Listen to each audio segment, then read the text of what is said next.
podemos comenzar con esta actividad.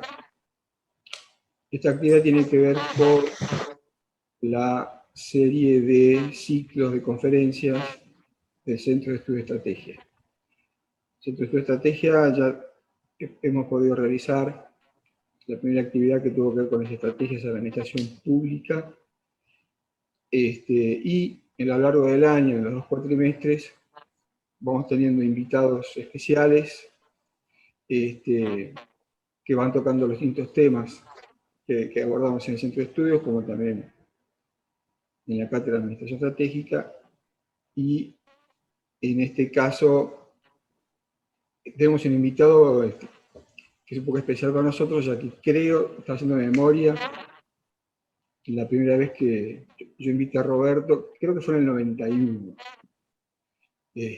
Así que han pasado 30 años, ahora él tiene más pelo que yo, inclusive, no sé cómo hizo, pero así es la vida. Y Roberto tuvo la gentileza de, bueno, hubo un viaje en el medio, de que Rosario Sagasti conversó con él, pero así todo, estando en otro país, está conectado con nosotros, que es un querido conocido. Así que yo le agradezco especialmente, pero quien lo va a presentar es la profesora Rosario Sagasti. Así que Rosario, te cedo la palabra. Estás muteada. Muchas gracias, Javier. Bueno, sí, para mí obviamente es un gusto tenerlo a Roberto. Fue guía en muchos libros de que nos acompañó en nuestra carrera. Roberto es moderador y expositor, subdirector de la carrera de Administración, profesor titular de la Facultad de Ciencias Económicas de la UBA, licenciado en Administración recibido de la UBA, especialización en estrategia en el MIT, autor de más de 10 libros de administración, consultor y director de orquesta sinfónica, presidente fundador de la Sociedad Latinoamericana de Estrategia. Hoy Roberto nos presentará el tema de la estrategia y la innovación disruptiva. Así que bueno, Roberto, le concedo la palabra. Bueno, muchas gracias, Rosario. Muchas gracias, Javier. Muchas gracias por la invitación. Realmente muy contento de poder estar de vuelta y compartir con ustedes y con todo. Me entusiasma mucho el tema de estrategia, como ustedes saben, y ustedes que armen esto en una universidad nacional, creo que es importantísimo y pueden contar conmigo para todo lo que necesiten. Realmente me encanta poder compartir con ustedes. Así que quisiera compartir este tema que me parece justamente el más importante hoy por toda la situación que existe en el mundo, por la velocidad de los cambios. Estamos en un mundo que va a una velocidad de cambios totalmente distinta a la que uno podía imaginar, no sé, 5 años antes, y después de la pandemia se aceleró todo a una velocidad ya descomunal, porque se pensaban muchas de estas cosas iban a pasar en 5 años más. No, pasaron de golpe. Estamos en el Zoom todos y nadie imaginaba que esto podía haber sido a esta velocidad y tan rápido.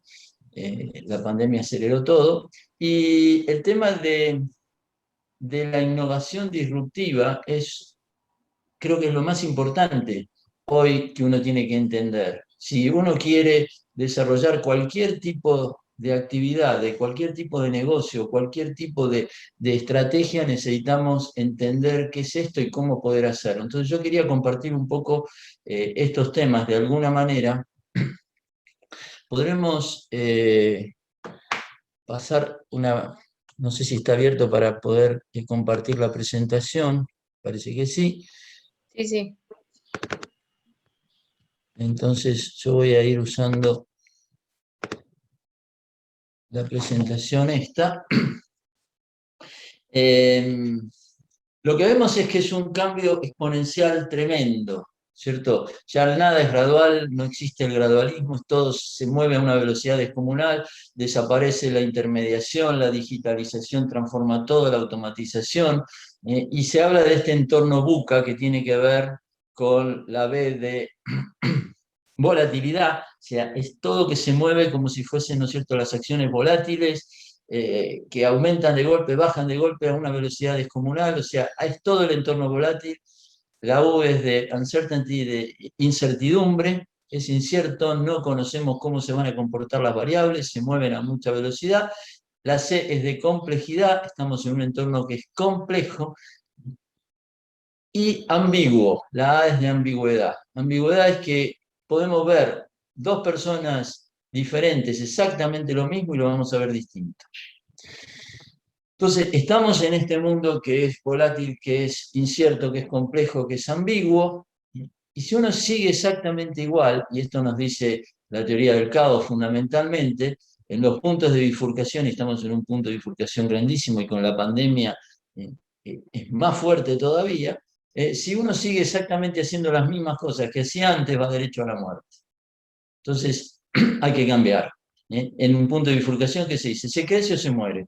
Entonces, ¿cómo se crece?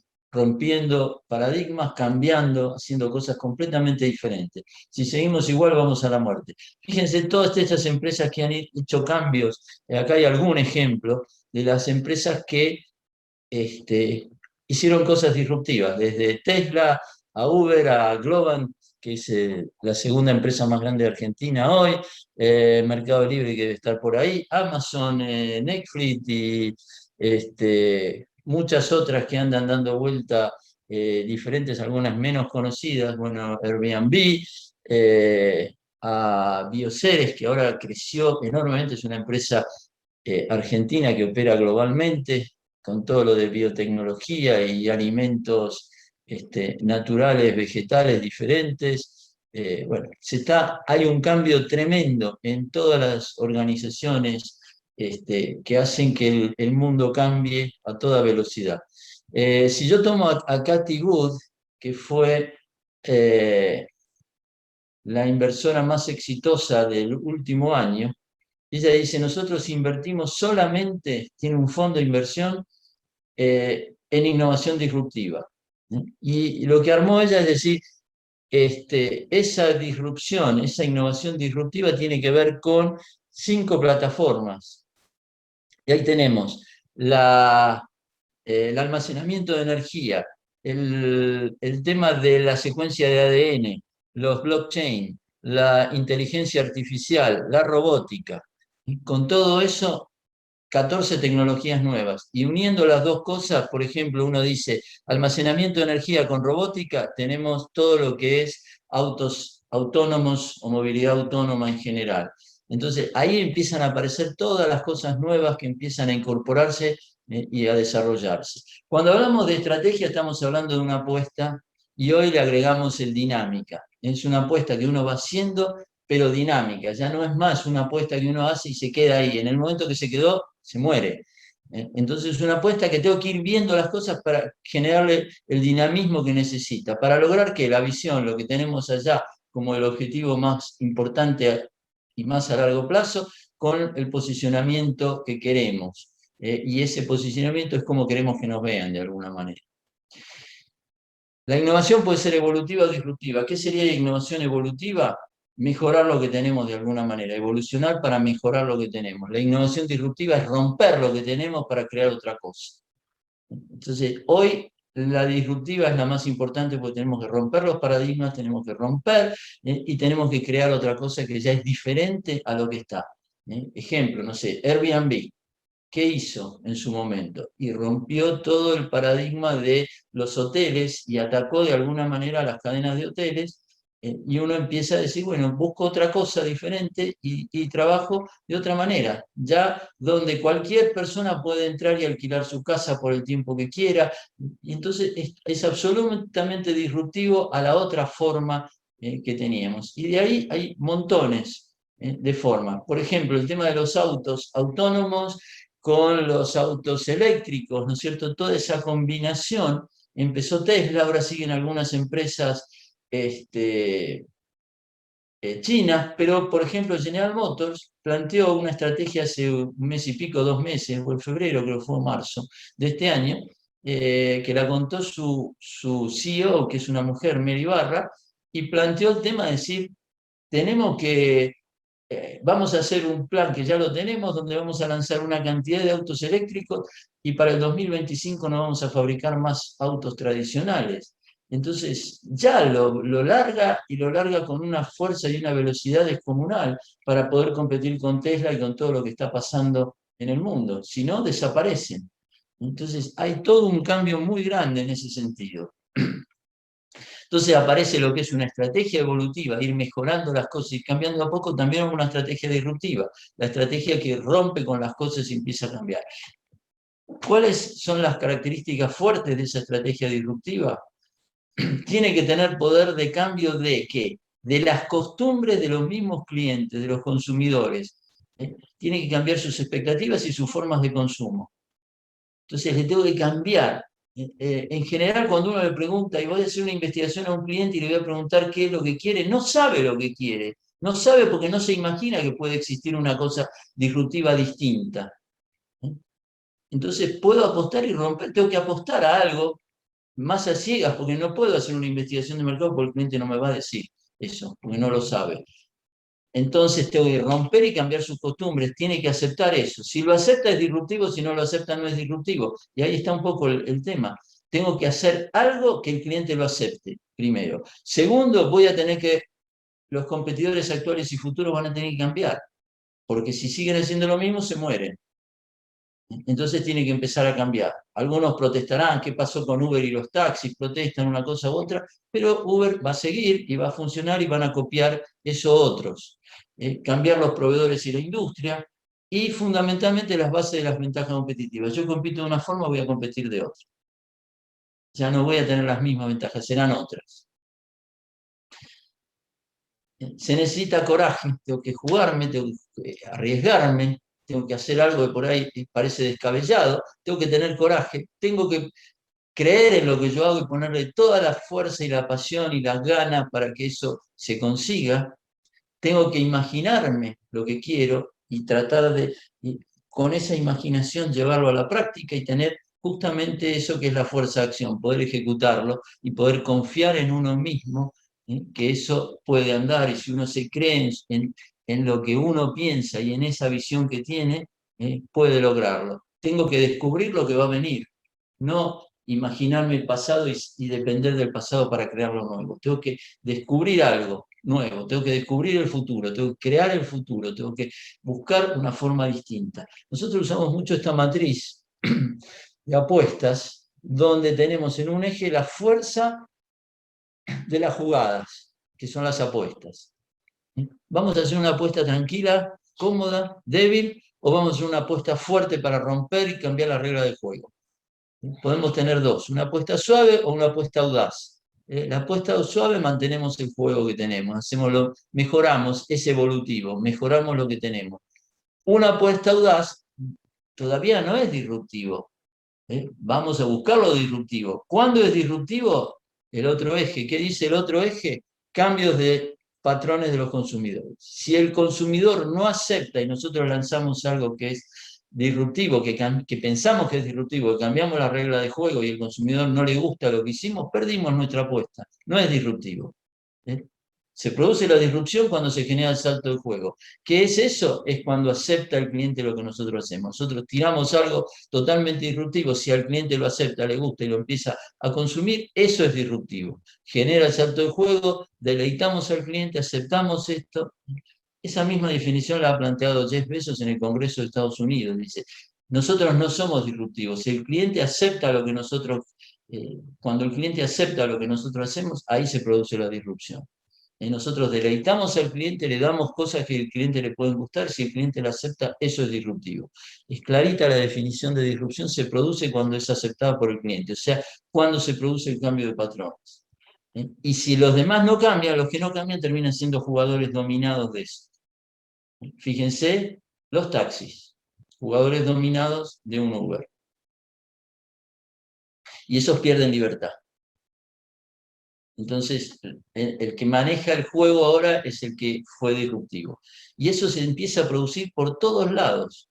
O sea, no podemos quedarnos con lo anterior, tenemos que buscar las cosas que empiezan a venir. Fíjense lo que pasó con, no sé, hace ya tiempo, una estrategia disruptiva fue la de eh, Starbucks en su momento. Y en la Argentina no entró Starbucks, entraron otros. Pero ¿qué pasó con los pobres bares de las esquinas de cualquier lugar en la Argentina que fueron desapareciendo todos porque aparecieron los Café Martínez, aparecieron los distintos nuevos que fueron copiadores de alguna manera de Starbucks, que fueron los que crearon el salto de juego? Y los otros terminaron siendo jugadores dominados, donde perdieron. Acá está la definición de Jeff Bezos. Disrupción es una consecuencia que tiene que ver con el gusto de los consumidores sobre la nueva forma. Lo que nosotros decimos siempre es cómo vamos a deleitar a nuestros clientes. Nosotros no somos disruptivos, buscamos el deleite. Si inventamos algo nuevo y radical y no les gusta a los clientes, no es disruptivo. Es clarito cómo lo maneja Jeff Bezos. ¿Qué cambios hay en las organizaciones? En las distintas organizaciones, en todo tipo de organizaciones. Se pasa ahora del control y la intervención, que era lo tradicional. Tenemos que controlar, tenemos que intervenir cosas. Hay gerentes que tienen que manejar la cosa. La autoridad, la autocracia, las formas, digo, y la gente que se siente atada ahí y que lo manejan en un esquema de organigramas de arriba para abajo, eso se muere. Si seguimos así, matamos las organizaciones. Organizaciones burocráticas no pueden existir en el mundo que viene, no pueden existir. Ese control e intervención empieza por la autoorganización. Hoy es integración, complementariedad, autoorganización. Ya no tenemos que estar pensando de una organización sola, de una empresa, sino de un ecosistema. Grupos de organizaciones que juegan juntos y autoorganizadas. Nosotros tuvimos una charla con Federico Trucco en uno de los seminarios que tenemos en la UBA, con los alumnos, y Federico Trucco, que es el CEO de Bioceres, contaba cómo estaba organizado. Y somos muchas empresas distintas, trabajamos en distintos países del mundo y tenemos organizaciones por todos lados, en Inglaterra, en Estados Unidos, acá, en distintos lugares. Y cada uno funciona, no tenemos ningún organigrama y funcionan todos autoorganizados. Cada uno sabe lo que tiene que hacer basado en reglas simples y todo funciona en conjunto, juntos. No hay control, no hay intervención, no hay nada. Ese tipo de organizaciones son las que empiezan a ser exitosas hoy. Y si miran el valor de la acción, estaba en 6, hoy está en 15 más o menos, en poco tiempo. O sea, ese tipo de organizaciones funciona bárbaro y hay una claridad de pensamiento de cómo se tiene que manejar. Lo mismo Globant. Estuvimos con Martín Migoya, el CEO de Globant, y a mí me dejó, pero con una claridad y una tranquilidad el manejo, y es todo autoorganización. Maneja la segunda empresa más grande de Argentina hoy de mayor valor, todo con autoorganización. No tiene ninguna forma de control ni intervención de nada. Y con una serenidad, y tiene organizaciones por todo el mundo. El cliente más importante que tiene es Google, el segundo es Disney, tiene clientes por todo el mundo. Entonces, pero eso solo ya no es. Yo estuve en Hamburgo el 2019, ya pierdo la cuenta porque el año pasado no se puede hacer nada. Estuve en Hamburgo en el 2019 y me contaban que eliminaron la mayoría de los semáforos de la ciudad, o casi todos los semáforos de la ciudad. Que eso es control e intervención. Y los alemanes lo tienen muy claro también. Eliminamos todo eso y mejoró el tránsito enormemente. Los alemanes son alemanes y respetan un montón de cosas. Y se manejaron también con autoorganización y con reglas simples. ¿Cuáles son las reglas simples? ¿Quiénes son los que cruzan en las sendas peatonales? Se cruza por las sendas peatonales. El que tiene, el primero es la bicicleta, después es el peatón, después es el servicio público, los transportes públicos y demás, y después es el auto particular. Después metieron muchas rotondas, y las rotondas también tienen toda una secuencia y y una forma de, el que está dando la vuelta tiene que dar la vuelta, el que va a entrar tiene que esperar. Entonces, eso cambia el mundo. Fíjense cómo funciona una forma a la otra, los organigramas contra los grupos autoorganizados en células, la espera de un semáforo con las rotondas o los cruces peatonales, y rompe con las formas tradicionales. O sea, estamos acostumbrados a fragmentar y a dividir todo. Hoy tenemos que integrar, integrar, integrar, integrar. Integrar conjuntos de empresas, crear ecosistemas, integración. Se acaba la fragmentación. La mayoría de los empresarios nuevos, tanto estuvimos con, bueno, como decíamos, Martín Migoya o Federico Trucco, o hablando con un empresario que está armando una organización nueva global sobre Internet de las Cosas, me decía, no existen para nosotros los países. Todos este tipo de gente, no existen los países. Nosotros podemos estar acá o donde estemos, y nosotros tenemos que trabajar en el mundo, y el país que se cierra pierde. Es integración global en el mundo. Y ellos tienen oficinas por distintos lugares y venden la mayoría de las cosas afuera. Y entonces, yo me olvido de las fronteras. Ese es el concepto que tiene Martín Migoya o que tiene y los nuevos emprendedores ahora. Se olvidan de la división, de la fragmentación, buscan la integración y se juntan con empresas de distintos lugares del mundo y arman ecosistemas integrados globales. Hay un cambio tremendo en ese sentido. De la organización o la empresa separada al ecosistema. Todo esto se empieza a ver de una manera distinta. Entonces, cuando uno toma la teoría del caos, sirve para entender muchas cosas. ¿Qué es la teoría del caos? La teoría del caos, ¿por qué nos sirve a nosotros? Porque es la teoría que tiene como objeto de estudio los sistemas complejos, no lineales y dinámicos. Y una organización es eso. ¿Es un sistema complejo? Sí. ¿Es un sistema no lineal? Sí, porque no sigue una línea de tendencia. Sí, es un sistema dinámico porque se comporta de diferentes formas, con lo cual no queda quieto. O sea, dinámicos, complejos, no lineales. Otro tema importante es que ¿de dónde surge la teoría del caos? De la física cuántica, como todas las nuevas ciencias. Y este principio de complementariedad, junto con el principio de incertidumbre, pero para mí el principio de complementariedad de Niels Bohr es la base de todo esto, de 1927, que se empieza a entender la cosa recién, probablemente después de 1990. La importancia que tiene esto, que hay que complementar, hay que unir, no separar, no fragmentar, entender cómo la cosa se va uniendo unas con otras. Y lo que se plantea es cómo podemos, no podemos entender más nada que decir, ¿existe la objetividad? No, no existe la objetividad. Cada uno ve cosas distintas sobre lo mismo. Ahí aparece todo el tema de la ambigüedad. En la física tradicional decía, el mundo es un objeto que está ahí afuera nuestro. Existe la objetividad. Podemos analizar los fenómenos en forma independiente, el concepto de locality. Una cosa está acá, la otra cosa está allá, la otra cosa está allá. Las áreas de la empresa como locality, el concepto del organigrama tradicional. La física cuántica nos dice, nosotros somos parte del mundo. El mundo no está fuera nuestro, nosotros somos parte.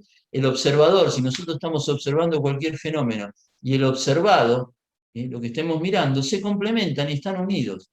Con lo cual, no existe la objetividad porque uno está co-creando cuando observa un fenómeno. Y el concepto es no locality. ¿Qué es no locality? No hay fronteras, está todo unido. Por más que estemos separados, estamos juntos, juntos pero aparte.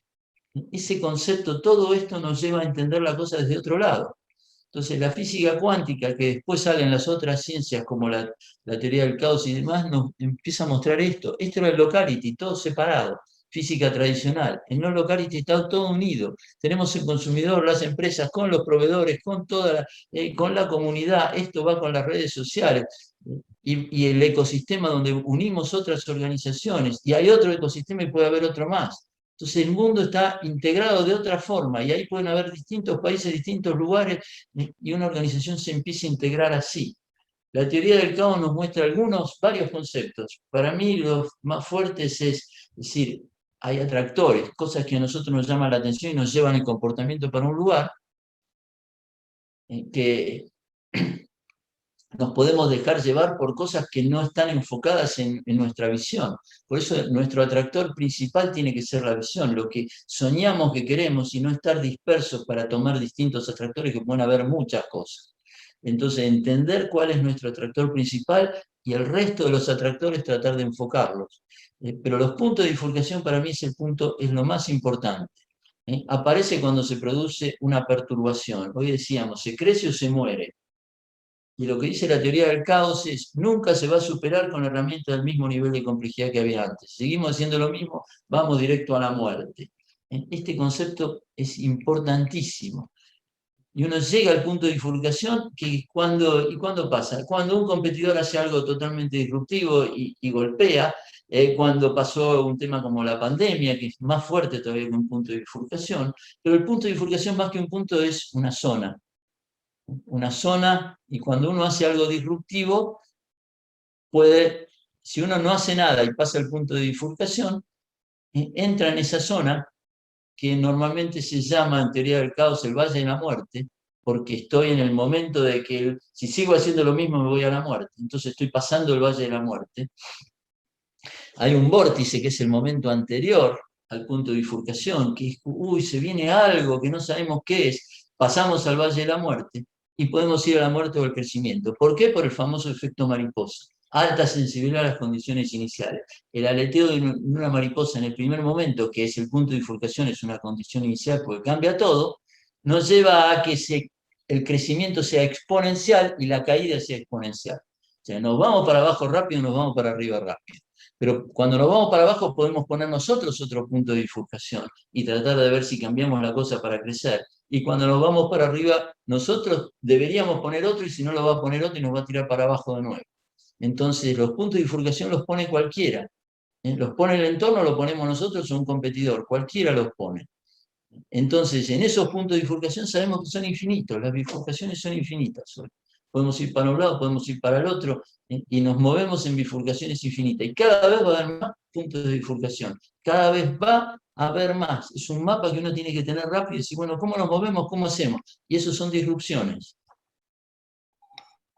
La catástrofe, en teoría del caos, también es una caída de arriba abajo, y la pandemia, por ejemplo, es un punto de bifurcación tan grande que ya es una catástrofe. Caemos de arriba a otra posición, y eso nos lleva o rápido para ver cómo crecemos y cómo rompemos, o caemos y desaparecemos.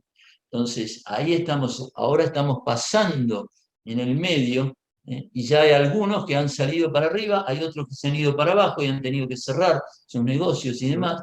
Y entonces uno tiene que empezar a entender que estamos en el medio de esa catástrofe, que es un punto de bifurcación mucho más amplificado, mucho más fuerte. Con el motor de crecimiento muchas veces podemos hacer diagnósticos y entender algunas cosas. Ese motor de crecimiento es nuestra empresa, nuestro ecosistema, cómo está funcionando, que tiene aceleradores y tiene frenos. Entonces uno va acelerando para allá y dice, bueno, yo quiero crecer, pero no puedo avanzar mucho. Avanzo muy lento o voy descendiendo, voy perdiendo. Entonces están los aceleradores. Si aprieto los aceleradores, puedo avanzar. Entonces el primer acelerador y el más fácil son las presiones. ¿Qué es una presión? Es tomar decisiones sin pensar en las consecuencias de mi decisión. No vendo, bajemos los precios. No vendo, bajemos los costos. Y no sé, eso puede ser que no venda porque tengo un mal producto, porque no me entienden los consumidores, por no sé cuántas cosas, o porque salió otro con algo disruptivo. Entonces, eso no me sirve, la presión. Lo que tengo que primero que mirar son los frenos. Si tengo los frenos puestos, listo, no voy a avanzar nunca, por más que haga lo que haga. Y especialmente los límites internos. En general tenemos los límites, nosotros no tenemos los límites, tenemos que sacamos, y los externos no los podemos eliminar, entonces tenemos que buscar un estímulo, o sea, cambiar la estrategia. Si aparecen límites externos, cambiemos la estrategia, busquemos algo disruptivo, rompamos con lo que conocemos y hagamos otra cosa. Después otro tema importante e interesante son los que nosotros llamamos las fuerzas de estrategia, que son fuerzas internas, no son las fuerzas estratégicas de Porter que son externas, sino lo que estamos mirando es cómo un CEO, un gerente general, la persona que esté a cargo de la organización, en cuáles son las cosas más importantes, la fuerza más importante tiene que pensar para bajarlas a la organización y que la organización pueda trabajar en eso. Y en general son estas 4. La fuerza de percepción de oportunidades. Cualquier tipo de organización, si no está percibiendo lo que puede venir y cuáles son las oportunidades que tiene, esa organización va a desaparecer. No puede crear cosas nuevas, no puede ser disruptiva, no puede funcionar si no tiene una fuerza que toda la organización esté pensando y buscando cosas nuevas, oportunidades para hacer. La otra es la fuerza de flexibilidad. Si hoy no somos flexibles, si no somos plásticos, si no somos, no nos podemos mover, si no somos dinámicos, si no somos ágiles, la organización no puede funcionar. Porque hoy se necesita una agilidad tremenda, una velocidad intermedia, tremenda, una flexibilidad. Si tenemos una organización burocratizada, lenta, llena de organigramas o de distintas formas tradicionales, no va a funcionar, no se puede hacer absolutamente nada. Entonces necesitamos también que haya una fuerza donde todo el mundo quiera romper las paredes, romper los límites, eliminar cosas y que la organización se mueva rápido. Otro tipo de estructura, otras formas. La otra es la de globalización. Si no entendemos que estamos operando en el mundo y que el mundo es dinámico y que no hay fronteras y que tenemos que aliarnos con cualquiera de cualquier lugar y que tenemos que trabajar pensando en todo, vamos a desaparecer. Porque si no participamos de eso, a la corta o a la larga desaparecemos. Entonces tenemos que entender la globalización. Y la última es, si no tenemos acción y reacción rápida, tampoco podemos funcionar. Pero el problema de esto pasa por otro lado. ¿Por dónde pasa? Pasa porque, por ejemplo, vamos a tomar un caso de una empresa grande que necesitaba lanzar nuevos productos y nuevas cosas en su momento, estoy hablando de hace unos años atrás, y entonces, ¿qué hicieron? Cambiaron al CEO y tomaron uno que era especialista en lanzar productos, en percibir oportunidades y demás, y entonces dijo, bueno, vamos a meternos. ¿Qué hizo? Potenció la fuerza de percepción de oportunidades a un 70% y las otras fuerzas, las otras 3, 10% cada una, pongámosle. Pero lo que hizo fue hacer cursos de creatividad, forma de meter a toda la organización en la percepción de oportunidades. Entonces estaban todos capacitados, preparados para buscar cosas. Pero la organización era inflexible, rígida, chocaban contra la burocracia. Así que dijeron, bueno, ahora no tenemos que ir a la segunda fuerza, vamos a la de flexibilidad y la ampliamos. Y otra vez, un 70% dejaron la otra y darle con todo a esto.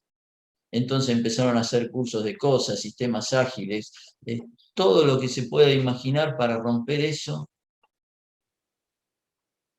Y después encontraron que tenían que trabajar en la globalización porque si no desaparecían. Entonces empezaron a ver, hacer cosas y dedicaron fuerza a la globalización. ¿Qué pasó? Que no lanzaban productos, que pusieron a este tipo y no podía hacer las cosas porque se chocaba con un lado, hizo lo otro, gastó plata en cosas y la gente estaba desenfocada en lo que sea porque tenía una fuerza y dejaba las otras. Fue un desastre y ¿qué terminaron haciendo? Lo echaron. Pasó las 3 fuerzas y lo echaron. Entonces vino uno nuevo. ¿Qué hace el nuevo?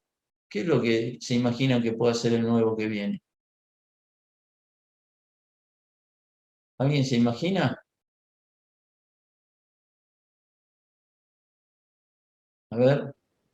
Tal vez empezar por la flexibilidad. No, ¿saben lo que hizo? ¿A quién tomaron? Tomaron a un tipo de acción, porque la empresa había perdido plata, entonces hay que ganar plata, hay que olvidarse de todo eso y la fuerza bruta apareció, la fuerza acción y reacción, pero como fuerza bruta. Olvidémonos de todo lo demás, no sirve ni la creatividad, no sirve la flexibilidad, porque hicimos un desastre, no sirve la globalización, hay que hacer y conseguir los resultados. Entonces, ¿qué hizo? Armó toda una forma de conseguir resultados bajando costos, sacó gente, achicó los gastos y le metió fuerza para ejecutar y vender lo que sea. Entonces terminó destruyendo la empresa. La máquina de picar carne. Claro, hizo un desastre, un desastre. Entonces fíjense que el mal manejo de estas fuerzas, si yo no puedo separar esto, necesito un 25%, y si no es un 25% de cada una, será un 22%, un 27%, pero no puedo ir a un 70%, porque hago un desastre. Es un volantazo para un lado, un volantazo para el otro, me olvido una cosa, me olvido la otra, y termino con la acción y reacción, que es típica de un tipo que viene y que tiene que tomar, le dicen, tenemos que ganar plata ya, no podemos seguir perdiendo. Entonces hace cualquier desastre. Y pasa normalmente en muchísimas organizaciones de cualquier lado, que viene esa persona con el pensamiento financiero y te rompe lo que está. Necesitamos fuerza de estrategias holísticas, ver el todo y las partes al mismo tiempo, entender lo que significa esto. No podemos menospreciar una fuerza. Las 4 son tremendamente importantes. No podemos darle a una o a otra. Por eso decimos, tienen que estar equilibradas dinámicamente. Tengo que ver el todo y el detalle. Tengo que trabajar con las leyes dinámicas de sistemas. Las fuerzas son interdependientes, no una depende de la otra, sino todas dependen de todo, entre sí. No puedo separar estas fuerzas, tengo que unirlas, trabajarlas en forma holística distinto. Necesito llevar esto con toda la idea de complementar, de complementación. Una fuerza complementa a la otra, no las puedo separar. Y esto tiene que ver mucho con los modelos mentales. Si uno trabaja, los modelos mentales, ¿qué son? Los modelos mentales surgen de la mente, primero del CEO y después se tiene que meter en toda la organización. Pero si yo tengo un CEO que tiene una forma, la organización se va a ir transformando en esa forma de pensamiento. El modelo mental es cómo veo el mundo, cómo depende de la persona, cómo esa persona está viendo el mundo, cómo se relaciona, cómo piensa que es eso, y cómo toma decisiones pensando en eso. O sea, sus decisiones estratégicas las va a tomar pensando cómo él se le ocurre y cómo él piensa que las cosas son. Entonces las decisiones que toma las toma en su forma. Un modelo tipo artesanal, el básico, el tipo 1 es ese empresario y esa persona que va a tomar decisiones diciendo yo no quiero ninguna cosa grande, quiero trabajar en el fondo de mi casa o quiero tener un negocito chico, un maxi kiosco y lo manejo con mi familia, pero no quiero crecer, no quiero pedir crédito, no quiero complicarme la vida y lo quiero manejar para poder vivir de eso. Punto. Ese es el pensamiento artesanal. Va a tomar decisiones sobre esa idea. El pensamiento industrial es la persona que dice, yo quiero crecer mucho, quiero hacerlo todo propio, si tengo sucursales van a ser mías, no voy a franquiciar nada, no voy a hacer nada. Mientras pueda, no voy a tercerizar. Quiero una industria grande o quiero un comercio grande, quiero crecer y hacerlo solo. Ese es el tipo industrial.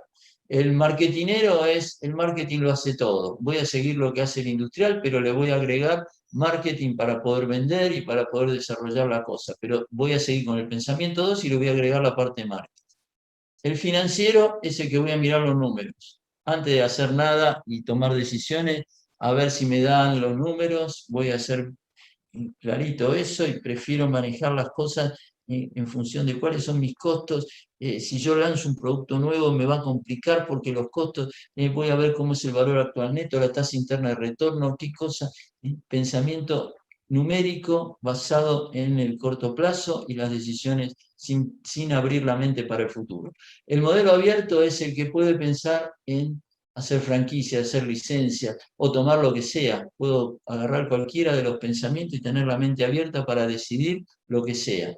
Pero esos son los modelos tradicionales, los modelos mentales tradicionales. Todo eso están basados en las organizaciones que estamos acostumbrados a ver tradicionalmente. Hoy, con esas organizaciones, con cualquiera de esos 5 modelos, no podemos desarrollar nada, no podemos hacer nada. Entonces, necesitamos otro tipo de modelo, que es el tipo 6, que decimos el modelo mental holístico. ¿Qué es eso? Es el que empieza a ver el mundo de otra manera, que empieza a ver el mundo unido, que empieza a ver que las organizaciones pueden trabajar como ecosistema, que empieza a ver entender la física cuántica, entender las leyes dinámicas de sistemas, entender cómo puede funcionar la cosa desde el lado de la teoría del caos, que nosotros somos parte del mundo, que tenemos que pensar, que tenemos que estar integrados, que no podemos separar las cosas. Esto implica integración total, no fragmentación. El modelo holístico ve todo integrado, es integración absoluta. Y en el fondo la estrategia depende de las emociones. Nosotros no somos robots, no somos racionales puros. tomamos muchas decisiones en función de las emociones y muchas decisiones las tomamos rápido, en vez de a veces poder pensarlas. Cuanto más importante es la decisión, ¿qué es lo primero que tenemos que hacer? No tomar la decisión, porque nuestro cerebro funciona por el impulso la mayoría de las veces. Entonces tomamos decisiones rápidas y cuanto más importante, lo primero que tenemos que hacer es no tomarlas. Entonces, tenemos que crear conexiones, tenemos que facilitar el aprendizaje, tenemos que crear la diferenciación, la innovación permanente, entender la interdependencia. Todo es interdependiente, no hay más dependencia o independencia, no hay más centralización ni descentralización, hay interdependencia. Las redes, cuando uno mira Internet, es interdependiente, cualquier red es interdependiente, la autoorganización tiene que ver con la interdependencia, o sea, tenemos que cambiar muchas formas. Y necesitamos un líder cuántico. Este líder cuántico, holístico, tiene que ser disruptivo, tiene que ser innovador, tiene que ser complementador, tiene que ser integrador, holístico, dinámico y campeón de las reglas simples. Poner reglas simples y practicar eso. Con poquitas, 3 o 4 cosas se puede funcionar una organización, que la gente pueda cumplir eso. Y si uno tiene ejemplos, yo puse ahí una cantidad de ejemplos, algunos más conocidos, otros menos conocidos. Ahí tenemos al CEO de Netflix, después tenemos al de Alphabet, Google, tenemos a John Mackey, que es el fundador de Whole Foods, que hoy fue comprado hace un tiempo por Bezos, pero él sigue siendo el CEO de la empresa, un co-CEO, porque hay dos. Él siempre se manejó con co-CEOs. Él dijo, yo no quiero ser solo, porque declaró la interdependencia dentro de la organización. Y escribió un libro muy interesante que es El capitalismo consciente. Carlos Rodríguez Pastor, que es la persona que maneja el grupo Intercorp en Perú, que yo trabajé bastante con ellos haciendo consultoría, hoy es el hombre más rico de Perú, pero dedicó la cosa a hacer otra cosa. Si uno mira la visión, y tiene que ver con la visión, es cómo hacer para que los peruanos y las familias peruanas tengan el mejor lugar para vivir. Y entonces, ¿qué hizo? Compró hasta la Universidad Tecnológica del Perú, para desarrollar el país a través de la tecnología, creó unos colegios absolutamente disruptivos y a precio accesible para que cualquiera pueda entrar en esos colegios y aprender de otra manera, aparte de tener todas sus organizaciones de distintos tipos, trabajando para el país. Luis Lacalle Pou, por ejemplo, en Uruguay, tenemos a Martín Migoya, Jeff Bezos, a Angela Merkel, ahí tenemos a Marcelo Gallardo, este es Christian Jarvis, un director de orquesta, y ahí lo puse abajo a Timoteo Grigol también, que realmente ha sido una persona con ese modelo mental holístico, un líder cuántico que se anticipó a muchísimas cosas, cómo trabajaba con los jugadores, cómo pensaba, cómo desarrollaba cosas de una manera completamente distinta. Cómo integraba, hacía entrenamientos con el básquet, con el fútbol. Yo que soy hincha de River, iba a ver muchos partidos de Ferro y veía la reserva, cómo jugaba. Ponía jugadores que eran defensores tradicionales, los ponía de delanteros de Güines en la reserva, que después lo ponía de marcadores de punta en la primera. O sea, hacía cosas increíbles para entrenar a los jugadores de una manera completamente distinta a la convencional.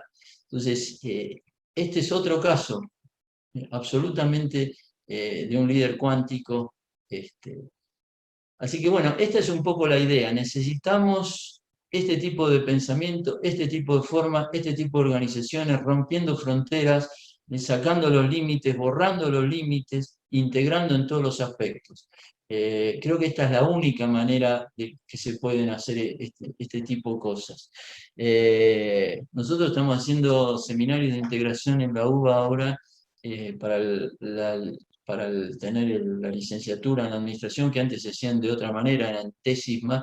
Ahora estamos haciendo, tenemos uno de estrategia país para desarrollar el país, tenemos otro de estrategia de educación, tenemos otro de sustentabilidad, otro de estrategia de municipios y provincias, y los chicos preparan su tesis con eso trabajando, y invitamos muchísima gente que tenga que ver con eso para poder desarrollar cosas, todo con estrategias disruptivas. O sea, estamos trabajando mucho en ese desarrollo, y que es la manera de ir formando gente de otra forma, y ahora tenemos la posibilidad de invitar gente de todos los países. Entonces traemos invitados de un lado, de otro, y estamos trabajando con esa idea. Y creo que lo más importante es empezar a desarrollar eso en la gente para el futuro. El futuro tiene que ver con cambiar muchas cosas que están cambiando de golpe. Entonces, bueno, eso es un poco lo que quería compartir con ustedes, y las preguntas que quieran, estoy para contestar lo que necesiten. Gracias. Muchas gracias, Roberto. Ahí me puedo...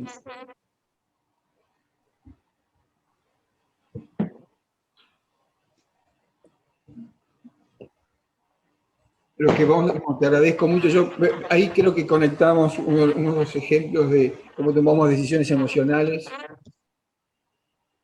y me pusiste a Gallardo como un líder cuántico. Cuando lo vi me acordé, antes que dijeras cómo estaba tu corazón ahí, pero bueno, es lógico, está bien. No vamos a poner a Pizzi, que no está pasando un buen momento.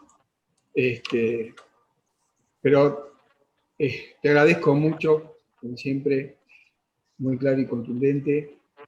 Y yo quiero, pero bueno, aprovechar este momento para que los que están todos conectados en este momento puedan conversar con vos, y así conversamos entre todos. Así que hay alguien que tiene un micrófono abierto, si es tan amable. Así yo le paso la posta a Rosario, para que pueda ir trasladando algunas de las preguntas que ella fue recapitulando en la medida que avanzaba la disertación. Así que está muteada Rosario, Brite, ok, y empezamos un poco con las preguntas para Roberto. Bueno, buenísimo. Primeramente, Roberto, muchas gracias, muy claro. Como que tenemos nosotros, los administrativos, un gran desafío por delante. Y la primera pregunta que quería hacerte era con respecto a que si las pymes, nuestras pymes, están, digamos, preparadas para todo esto, lo que es la digitalización y la automatización, y, digamos, en función de que hay pymes que ni siquiera estrategias tienen implementadas. Digamos, desde ese punto de vista, ¿cómo lo ves? Sí, fíjate, hay posibilidades grandísimas para las pymes, pero justamente tienen que ver mucho con el modelo mental que puedan tener las personas, y entender lo que está pasando y lo que va a pasar. Porque si siguen haciendo las mismas cosas, y van a desaparecer muchas pymes. El que pueda empezar a entender y cambiar la cosa, es el que puede funcionar. Yo trabajé mucho hace un par de años en Alemania con algunas pymes, y acá también trabajé en Córdoba con algunas pymes en Córdoba,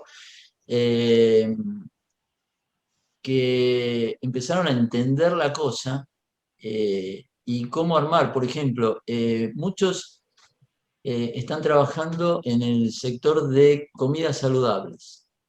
Entonces, trabajando en comidas saludables, que es un mundo que viene a toda velocidad, en cualquier lugar, en Alemania mucho más fuerte, porque los alemanes son primero más conscientes, y descubren eso. Entonces, ¿qué es lo que está pasando? La mayoría de los supermercados alemanes ya están trabajando con todos comidas saludables, y con la mayoría que son las marcas que trabajan eso, que son pymes, y están destruyendo a las grandes corporaciones en todos los aspectos. Snacks, por ejemplo. La gente ya en Alemania consume, no sé, el 20% de lo que consumía hace 4 o 5 años sobre snacks. ¿Por qué? Porque están comiendo otros snacks saludables. Entonces los snacks saludables pasan por otras cosas, pasan por frutos secos, pasan por otros lugares, y hay un montón de empresas pymes que están compitiendo en esos mercados, y están compitiendo. Fíjense acá, las dietéticas están explotando también. Y ya en Alemania los supermercados grandes están dejando de comprar muchas marcas, y están metiendo muchas empresas pyme a una velocidad descomunal. En Córdoba estuve trabajando con empresas pymes de quesos, y hay muchas que están creciendo muchísimo, eh, y, y la gente empieza a querer comprar productos regionales y locales, más que los productos que son mucho más caros los otros, porque uno compra, no sé, un queso, fíjense que la Serenísima ha perdido mercado en todo. Un queso de la Serenísima vale 4 o 5 veces más que un queso de una empresa cordobesa pyme, que es mucho más natural que el otro. Entonces yo puedo conseguir eso, y empezar a entender eso. Se pueden desarrollar muchísimas organizaciones. Entonces, en cada lugar hay posibilidades de ser disruptivo, de crear otra cosa y de entender eso, pero armar una estrategia clara y empezar a trabajar con esa idea. Y se pueden armar ecosistemas, porque yo estoy haciendo este trabajo, lo estaba haciendo por una cadena del grupo, que es Libertad en Argentina, que tiene sede en Córdoba, que es del grupo Casino de Francia. Yo trabajé con ellos en Uruguay, trabajé acá y trabajé en Colombia también.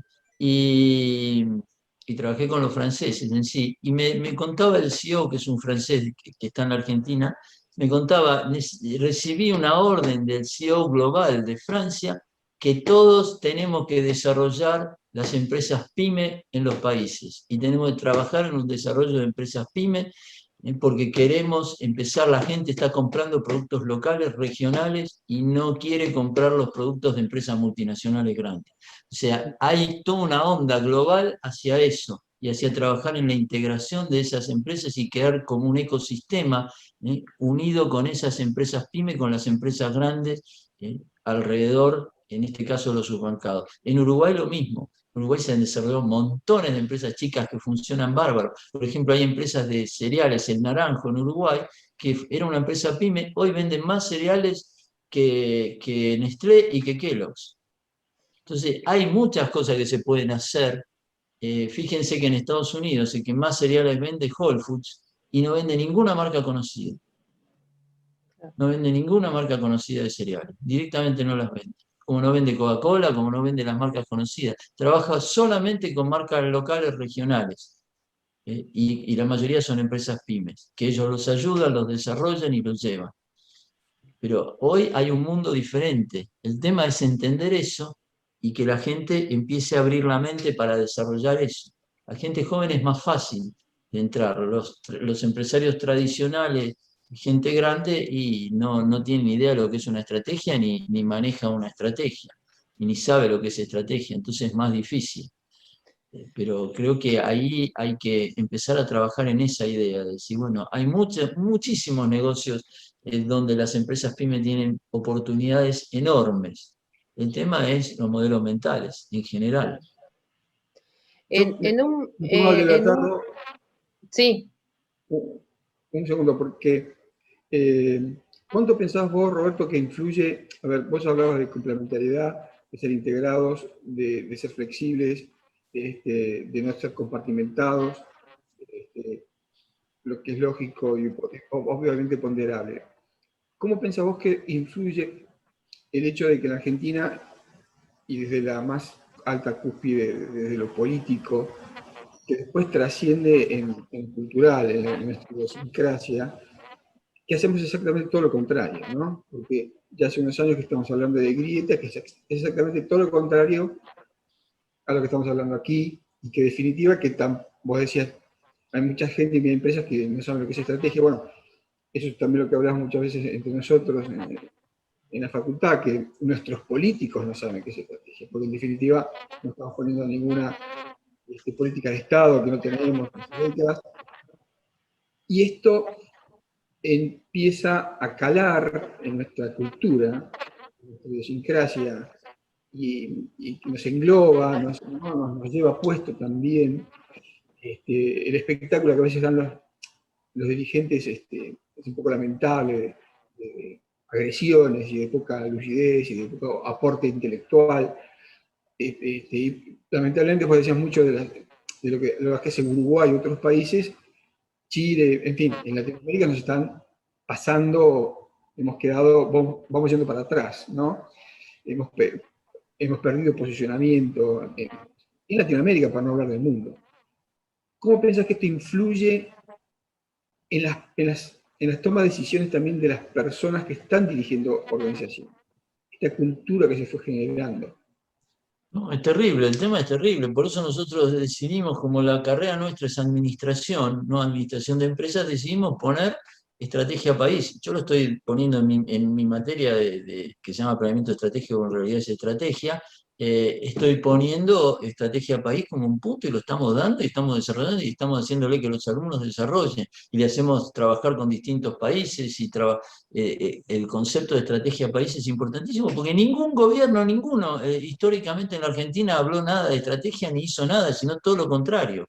Entonces, eso es muy difícil y eso influye negativamente, porque eso te crea la grieta, te crea esto, lo otro. O sea, no es un tema de un gobierno u otro. Ninguno ha trabajado el concepto de estrategia y lógicamente vienen de abogados o vienen de lugares que nunca han tenido nada de esto. Por eso tiene que salir de nuestras facultades la gente que pueda manejar el país. Y eso es lo que tenemos que buscar, por lo menos a futuro, porque ahora es catastrófico el tema. Nadie entiende nada de eso. Y uno ve, yo estuve viendo y se lo paso también a los alumnos, el mensaje inicial de la calle Pou. Escuchando ese mensaje que dio en el acto de apertura, digamos, cuando inició el gobierno adelante del Congreso, lo que dijo, y tomó muy claro, una estrategia muy clara, queremos hacer esto, y definió los roles del país, hacia dónde quiere apuntar, cuáles son las cosas prioritarias, los roles básicos que tiene que tener, dijo, nos preocupa la seguridad, la salud no estamos mal y la educación estamos pésimo. Era uno de los mejores países de Latinoamérica y nos caímos muchísimo. Entonces trajeron una persona que justamente la persona que llevaron para trabajar en educación, el martes que viene va a estar en nuestro curso de educación, y que es una argentina, que había propuesto cosas acá al gobierno, no le aceptaron nada y se fue a Uruguay y está trabajando para el desarrollo de la educación con programas disruptivos, con formas distintas, y contrataron a esa persona argentina a trabajar en Uruguay en la educación. Pero él lo puso en el primer día, es decir, la educación es prioritaria para manejar un país porque necesitamos otra forma de manejo. Entonces, puso prioridades interesantes, estratégicas, y trabajó y ya tomó la persona que tenía un plan armado que lo quería poner acá y se lo llevó y está trabajando, está viviendo en Uruguay. Yo hablé con ella estos días, está trabajando con esa idea. Entonces, el tema son todos ejemplos negativos, ¿no es cierto?, de los gobiernos, como vos decías, Javier. Pero hay que Mira, pensar para adelante. te digo, bueno, somos dos, no estamos tan solos, porque en la materia que yo digo que también tiene que ver con estrategias y estrategias, hace ya varios años tenemos como tópico para parte de las clases estrategia de país, estrategia de ciudad, y el pensar esto de esta manera. Y como somos licenciados en administración de universidad pública, coincidimos en que los próximos líderes, que históricamente los administraron, han sido abogados, y de hecho el presidente no han tenido mucha formación, y de hecho, es más, Frondizi dijo una vez, nuestros políticos tienen la tendencia a no estudiar, lo que es grave, y se nota cada vez más. Así que por lo menos somos dos. Estamos pensando en esto, y esto de intercambiar también ideas, y es más, he podido escuchar el link que le pasaste a Rosario con el que hablaba la embajadora de Irlanda, sobre la estrategia de Irlanda, y es tal cual lo que venimos pregonando, por lo cual, bueno, me alegro de no estar tan solo, bueno, por lo menos somos dos acá, apuntando a que de la universidad pública, de donde hemos emergido, pone un granito de arena para el futuro. Así que, Rosario, yo te interrumpí, si seguís vos con alguna otra pregunta. Bueno, muchas gracias, Javier. Otra pregunta es, ¿cuáles serían los puntos claves que le darías a un líder actual para que sea un líder del futuro? A ver, ¿cómo sería la pregunta? ¿Cuáles serían los puntos claves? Sí, que hoy por hoy tenemos un líder actual, digamos, qué aspectos tendría que desarrollar para poder enfrentar lo que es para la implementación de una estrategia disruptiva, entender lo que es la globalización y demás, que hoy por hoy hay muchos líderes que no lo tienen, digamos, asumido. ¿Qué le recomendarías? Y no es fácil. Yo lo que hago normalmente cuando voy a alguna organización, y en general trato de trabajar con organizaciones donde el CEO esté con ganas de, por lo menos con ganas de cambiar cosas, porque si no, no se puede. He ido a algunas y digo, bueno, 2 o 3 días y digo, no, no puedo hacer nada con ustedes, porque si ya choca uno y otro, no se puede. Pero qué sé yo, en Uruguay, que trabajé empezamos trabajando con el grupo este, que es el grupo Casino, la mitad de la empresa, la otra mitad es de uruguayos, que tiene disco de voto Gian, tiene el 70% del mercado de supermercados allá, y aparte ellos tienen también medios y tienen otras cosas. Lo primero que hice fue trabajar sentarme con el directorio y ver si estaban de acuerdo. Una vez que estaban de acuerdo en ver la cosa, empezamos a trabajar dándole prácticamente lo que yo doy en la materia y muchas de estas cosas a todo el equipo de directores con el grupo gerencial principal. Es la empresa más grande de Uruguay esta. A todo el grupo gerencial con el presidente de la empresa, los directores, que son dueños y accionistas, con todo ese grupo y con los gerentes, trabajamos una semana entera todas las tardes. Una semana entera todas las tardes viendo desde los modelos mentales, las formas de pensamiento, las cosas, y después empezamos, con ellos seguimos aplicando cosas a la organización directamente aplicadas. El presidente se metió eso y aparecía el gerente de finanzas. No, pero eso no se puede hacer así porque hay que hacerlo. ¿Y cómo sacamos con modelo financiero enseguida? ¿Y qué hacía? El presidente le decía, ahora tenés que cambiar. No podés seguir pensando con ese modelo financiero. Y entonces jugaban entre ellos y cada uno que hablaba algo y hacía un comentario que no tenía que ver.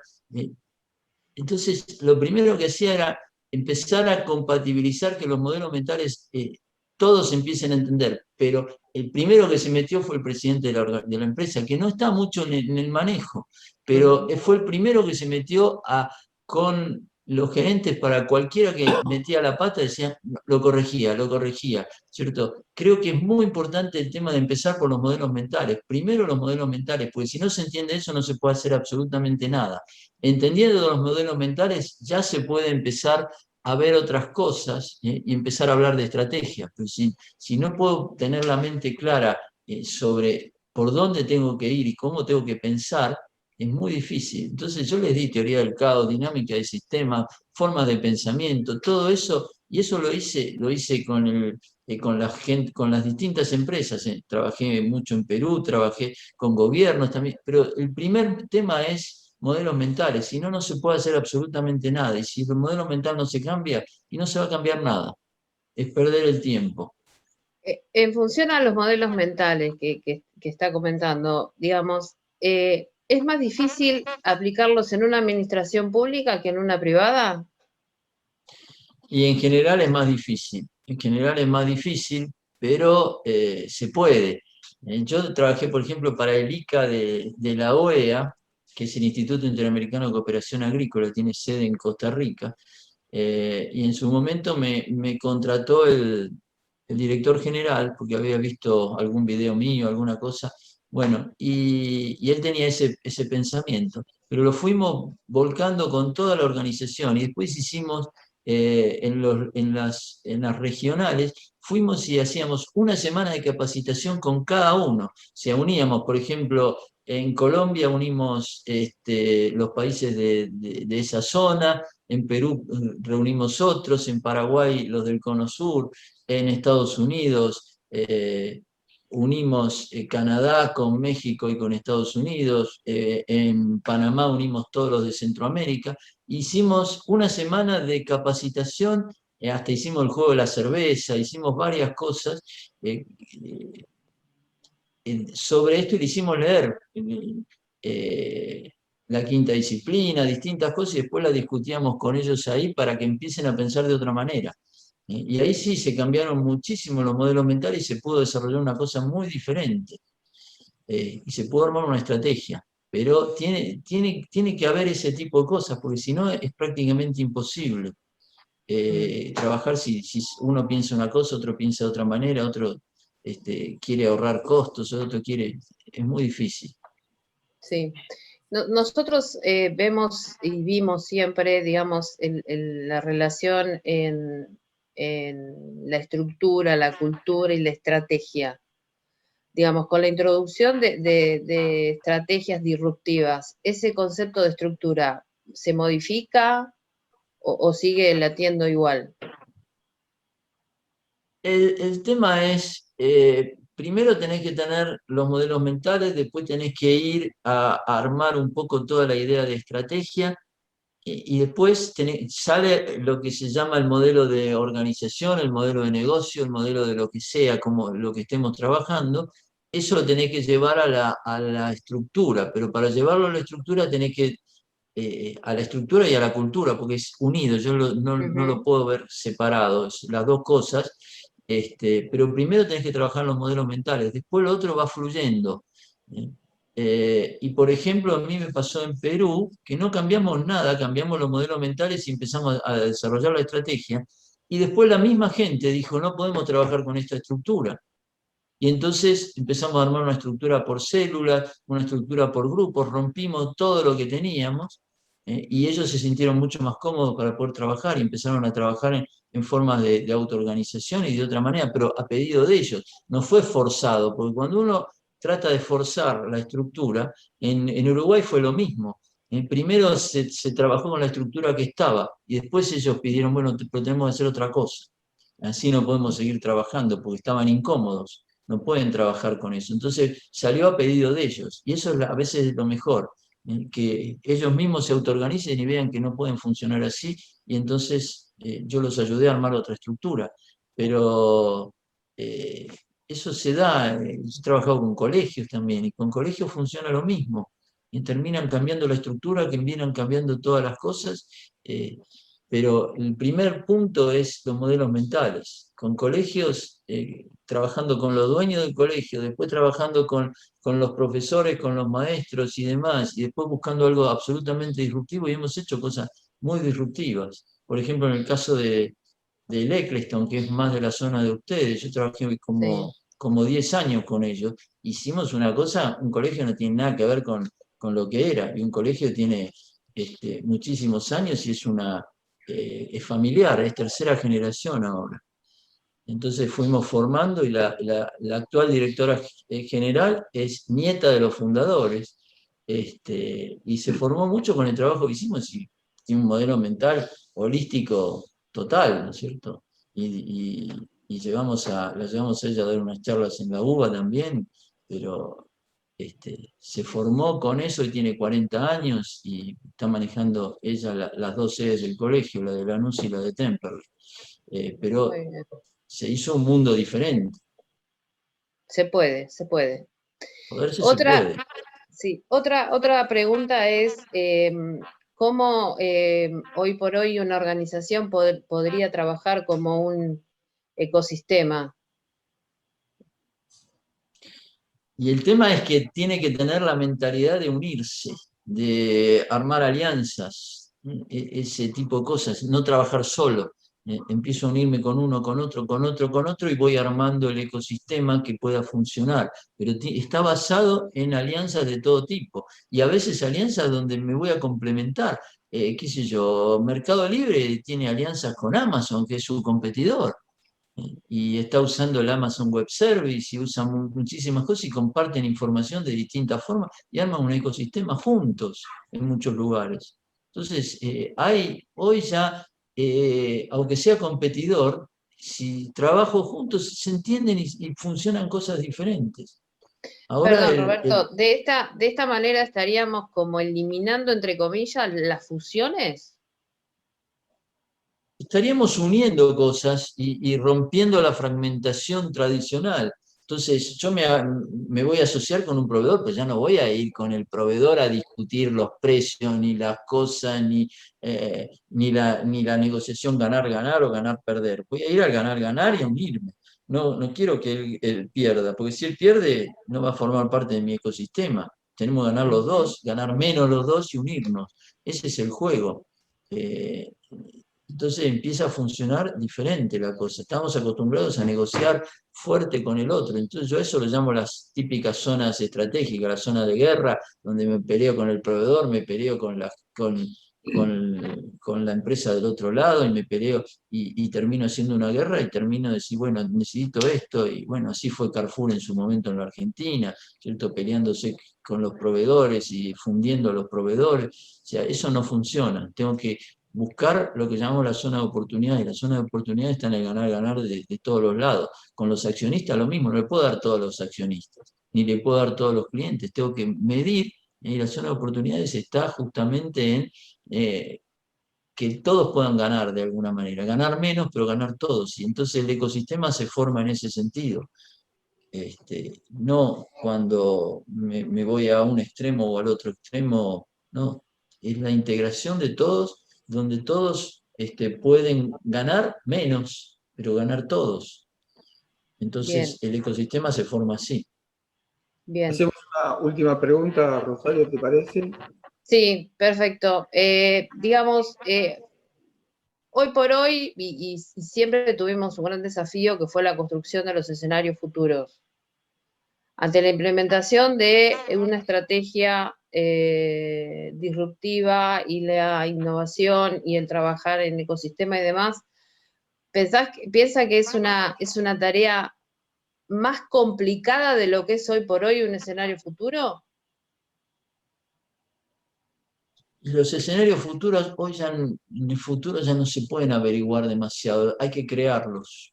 Yo creo que hoy se empieza a ver, no me voy a poner a ver cuál puede ser el escenario porque no lo voy a adivinar nunca, sino lo que tengo que hacer es cómo yo creo ese escenario futuro, cómo con una visión que yo tenga, cómo voy a ir comportándome y cómo voy a ir generando las asociaciones para mejorar mi ecosistema o crear nuevos y empezar a armar la cosa en donde yo voy a crear el futuro. Si se mira lo que, por ejemplo, el caso de Jeff Bezos está trabajando en crear sus cosas y entonces va de un lado y ahora él piensa y dice, bueno, ¿dónde están las oportunidades? Por ejemplo, en el sistema de salud. Y está trabajando creando un ecosistema con varias organizaciones para transformar el sistema de salud. Y dice, va a costar un 20%, va a costar un 20% de lo que cuesta hoy, no un 20% menos.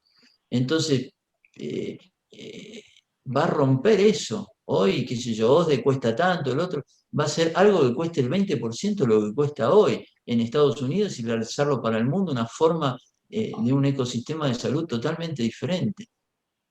Entonces, se está metiendo en un montón de cosas distintas donde va a romper las costumbres y las tradiciones buscando otra forma. Creo que hoy, con todo lo que es la inteligencia artificial, la robótica, o sea, aparecen otros mercados completamente nuevos. General Motors, en su estrategia que planteó, que es muy interesante para que la vean, hay como una hora y pico de Mary Barra con otras personas, donde cuenta y van a ver una especie de drones voladores como si fuesen autos para una sola persona que van a volar por las ciudades. Y eso es para dentro de 4 o 5 años, no es para ver otras cosas. O sea, hay cambios tremendos en el mundo que pueden darse en poco tiempo y que las organizaciones están pensando en eso. ¿Cómo voy a crear el futuro? Entonces, Vale. los grandes líderes están trabajando en ese tipo de cosas. ¿Qué es lo que Bueno, trabaja Alphabet? Y no sé, hay mil cosas que muchos tienen divisiones secretas que van a salir. Vale. Roberto, abusamos ya del tiempo que habíamos pactado y programado y ante todo, nuevamente te agradecemos la presencia y como suele ser con tus presentaciones también esta actitud de esmero, de entusiasmo, de energía, además del expertise tuyo y de tu conocimiento, el interés, las ganas también siempre está presente con nosotros en Lomas. Así que te agradezco mucho este tiempo, y bueno, espero que nos podamos encontrar próximamente. Bueno, sí, muchísimas gracias a todos. Espero que les haya gustado la idea de lo que hicimos. Y bueno, muchas gracias, Rosario, muchas De gracias, nada. Javier. Y nos vamos a mantener en contacto con ustedes para hacer todo lo que podamos hacer juntos y crear también un ecosistema en conjunto.